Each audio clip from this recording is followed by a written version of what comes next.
Hello everyone, welcome to true IAS and PCS.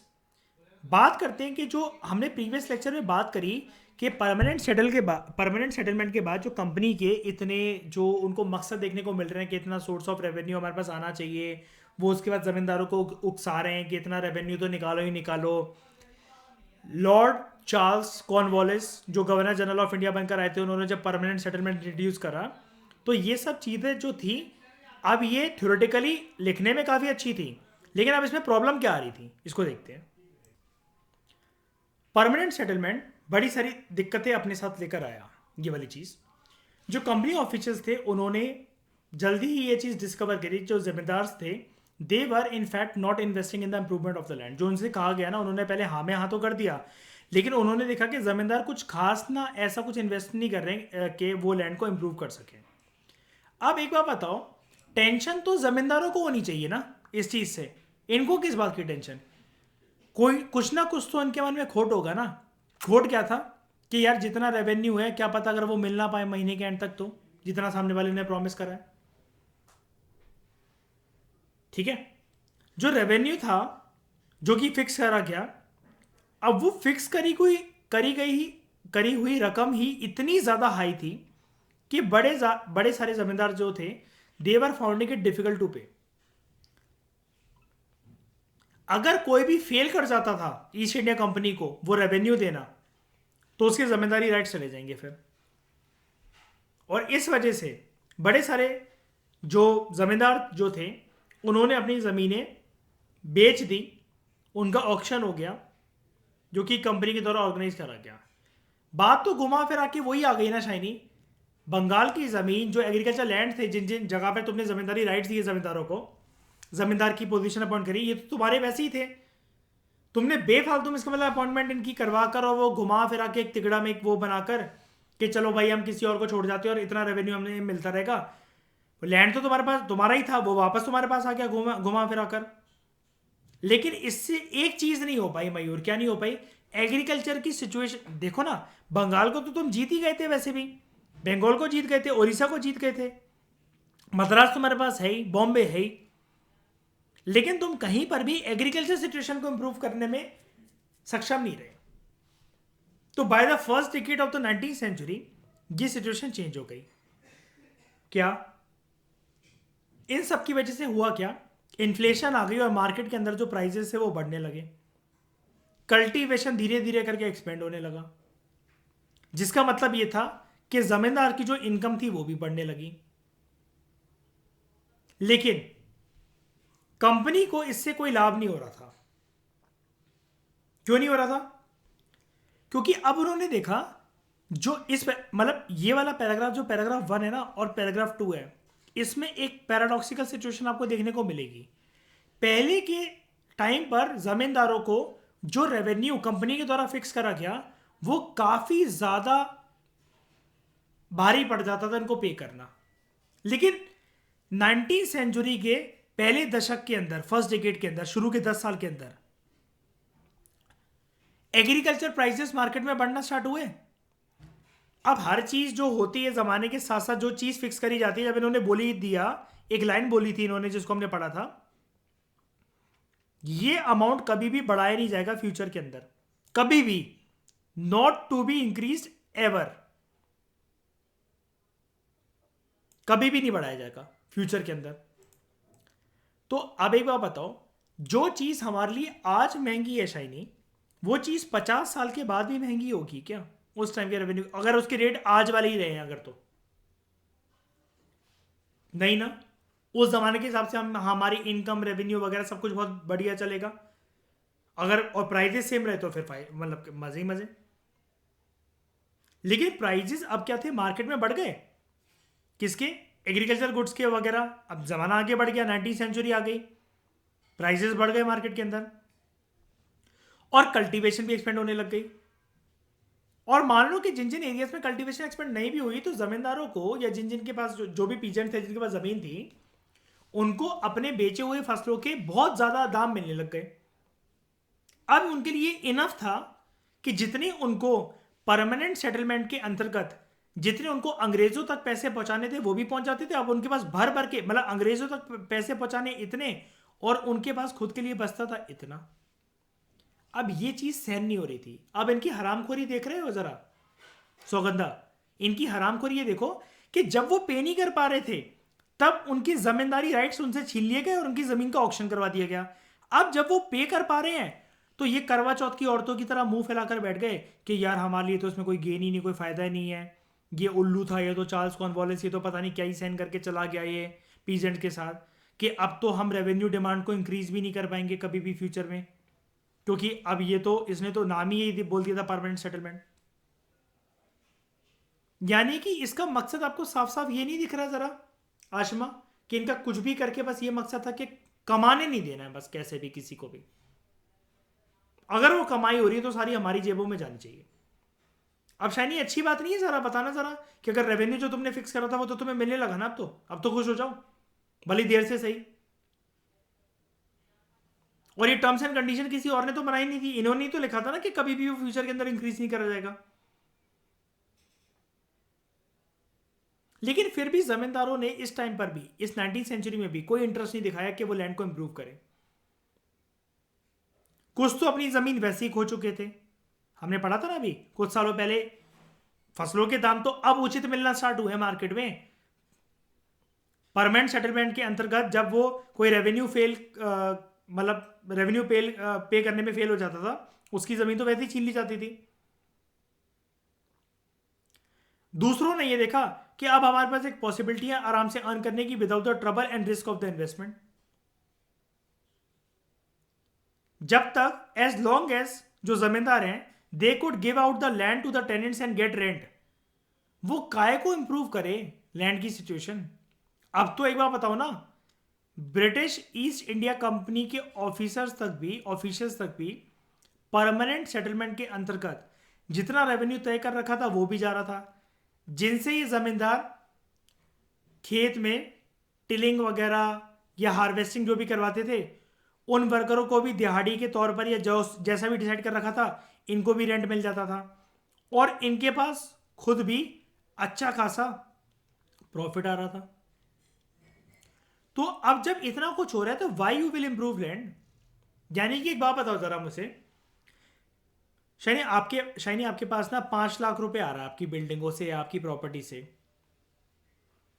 अब इक्के दुक्के अगर किराएदार कंप्लेंट भी कर रहे हैं कि आप क्या सीलन आती है या कुछ आप क्या नल काम नहीं करते या वो काम नहीं करते, आपको पता है अगर 5 लाख इनकम आपके पास आ रही है और अगर ये कर को घर खाली करके छोड़ के चला भी जाए तो कितने सारे लोग आपको कांटेक्ट करते हैं कि आपका मैम घर खाली पड़ा है क्या।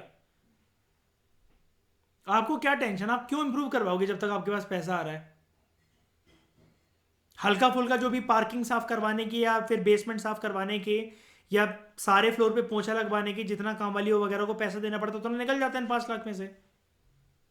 तो क्या आपके मन में कभी भी आएगा कि पूरा मकान तोड़कर पूरा दोबारा अच्छे से इसकी सीमेंटिंग वगैरह करवाकर इसकी सीलन की समस्या को दूर करो। क्यों इतना पैसा इन्वेस्ट करोगे। तो ये वाली बात सबको क्लियर हुई, बताओ कौन सा वाला, ये वाला।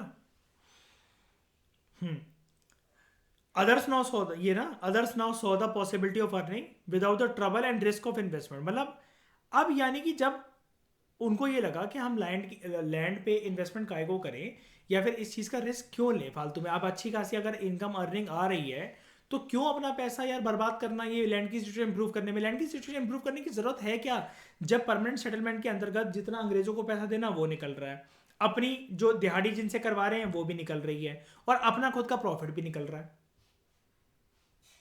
क्यों करूं फिर मैं इन्वेस्टमेंट, क्यों रिस्क लूं उस इन्वेस्टमेंट का। ज्यादा कुछ करवाकर अगर गड़बड़ी होगी फिर उतना भी नहीं निकला तो। अब समझ में आया।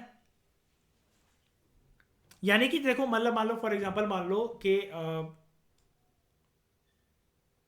ठकुराइन आपके पास ना एक लैंड है पहाड़ों में, अच्छी खासी ज़मीन है, एक बंदा था आपको ये कह रहा है कि ये ना मुझे दे दो, आप तो वैसे भी हॉस्टल वगैरह में रहते हो, ये ज़मीन आप मुझे दे दो किराए पे, मैं आपको हर महीने के 5 लाख रुपए देता रहूँगा।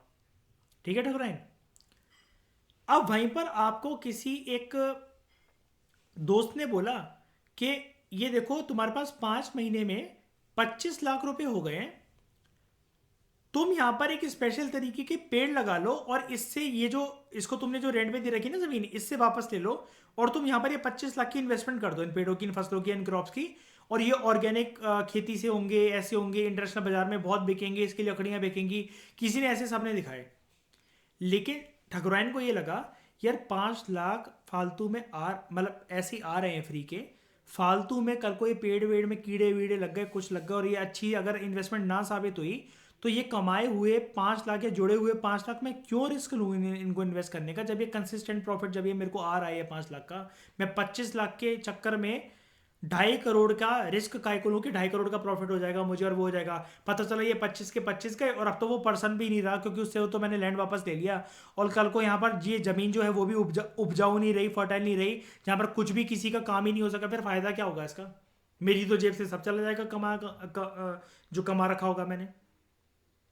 ठकुराइन समझ में आया ये चीज? कंसिस्टेंट प्रॉफिट हम सबको अच्छा लगता है ना। अब अर्पित एक बात बताओ, कोई बिल्डिंग है ऐसी जिससे आपको मतलब अपनी बिल्डिंग से 1 लाख रुपए किराया मिल जाता है पूरा का पूरा, अब कोई उसको बोले कि इसको शॉपिंग कॉम्प्लेक्स बनवा लो, क्या कहते हैं आप, तुम लोग जिम खुलवा लो अर्पित या ऐसा कुछ करवा लो, तो आपको पता है कि यार ना जिम चलते हैं ना कुछ चलते हैं, फालतू में 1 लाख रुपए आ रहा है, चाहे भले ही कम आ रहा है, कोई मुझे सपने 5 लाख के दिखा रहा है, कंसिस्टेंट तो आ रहा है। किराएदार ये नहीं होंगे तो कोई और होगा, ये नहीं होंगे तो कोई और होगा। मकान तो सब लोग खरीदते ही हैं किराए पे, कोई ना कोई, कम ज़्यादा भी होगा, लेकिन 19,000 थे, 1,10,000 के बीच में तो प्रॉफिट हर महीने सर्कुलेट कर जाता है, जो कि फिक्स है, जो कि फिक्स है। और कल को कोई छोड़कर भी चाहे तो टू लेट का बोर्ड लगाना है, 10 दिन बाद 5 दिन बाद, या क्या कहते हैं उठ ही जाना है उसने महीने तक मकान ने। समझ गए? ये चीज़ है। तो उन्होंने कौन सा रिस्क लेना कौन सा सही नहीं समझा। बंगालन क्लियर हुई सारी चीज़ें शाइनी? सौगंधा आपको क्लियर है? On the other hand in villages जो कल्टीवेटर्स थे, इन्होंने इस सिस्टम को ना काफी ज्यादा ऑपरेसिव माना, क्योंकि जो कल्टीवेटर जो थे, जो रेंट वो पे करते थे ना जमींदार को, जमींदार उनसे काफी ज्यादा हाई रेंट चार्ज करते थे, और उनके जो राइट्स थे ना जमीन के ऊपर वो काफी ज्यादा इनसिक्योर थे, कभी भी उनसे कल्टीवेटिंग राइट्स छीने जा सकते थे। अब कल्टीवेटर्स के साथ दिक्कत क्या थी, जमींदारों तक पैसा पहुंचाने के लिए उनको मनी लेंडर से, लोकल मनी लेंडर से लोन लेना पड़ता था। और ये वाली बात मुझे समझाने की जरूरत है नहीं, लोन हमेशा एक जिंदगी में, किसी भी स्पेशली किसान की जिंदगी में एक विशियस साइकिल क्रिएट कर देता है, जिसमें पर्सन एक लूप में फंसा रह जाता है, और कर्जा और कर्जा और कर्जा, और फाइनली जिसको बोलते हैं, हम लोग इकोनॉमिक्स की बुक में पढ़ते हैं, डेट ट्रैप। और अगर वो फेल कर गया मनी लेंडर्स को पैसे वापस पहुंचाना, या फिर लोन, आपको पता ना लोन के साथ दिक्कत क्या होती है, यू हैव टू पे the main amount along with the interest. Interest के साथ साथ जो आपने प्रिंसिपल अमाउंट जितना लिया होता है उसके साथ साथ इंटरेस्ट भी देना पड़ता है। अगर वो फेल कर जाते थे ये पे करना, उनको लैंड से निकाल दिया जाता था, और उनके लिए दुखद बात ये थी कि ये वो जमीन जिनसे उनको निकाला जाता था, जनरेशन बाय जनरेशन उनके दादा परदादा वगैरह उस पर काम कर चुके थे।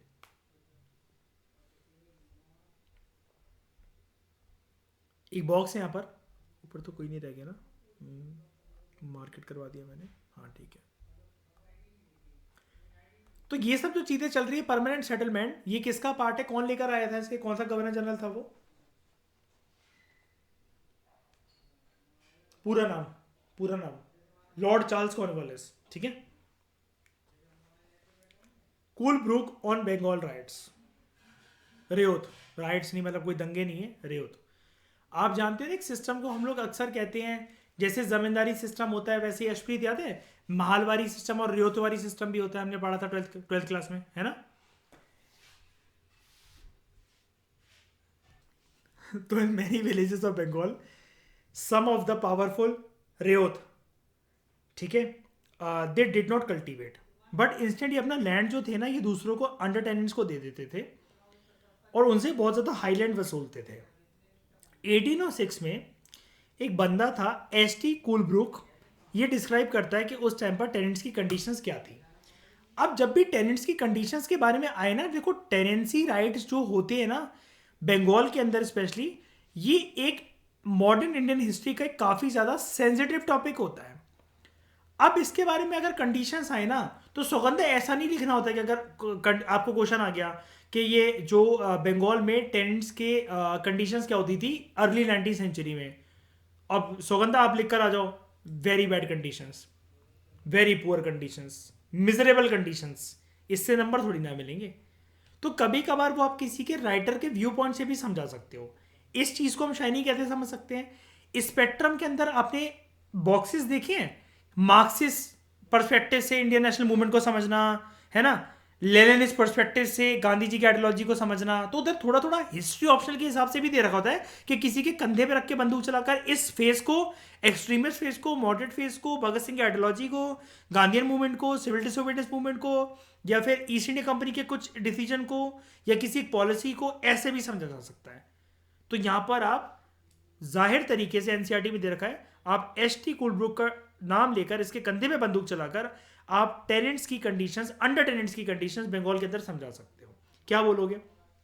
अंडर टेनेंट्स जो थे वो इस बात से सबसे ज्यादा परेशान थे कि उनसे रेंट काफी ज्यादा वसूला जाता था, कैश की फॉर्म में नहीं, काइंड की फॉर्म में। अब कैश और काइंड में डिफरेंस क्या होता है, जल्दी बता दो मुझे जरा, इकोनॉमिक्स वाले, नितिन सिंघानिया वाले, जल्दी बताओ।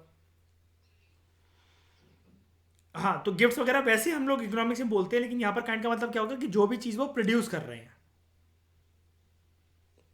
1/6 या काइंड ऑफ, मतलब वो डिपेंड करता है मयूर के कितना लेंगे किसकी लैंड के हिसाब से।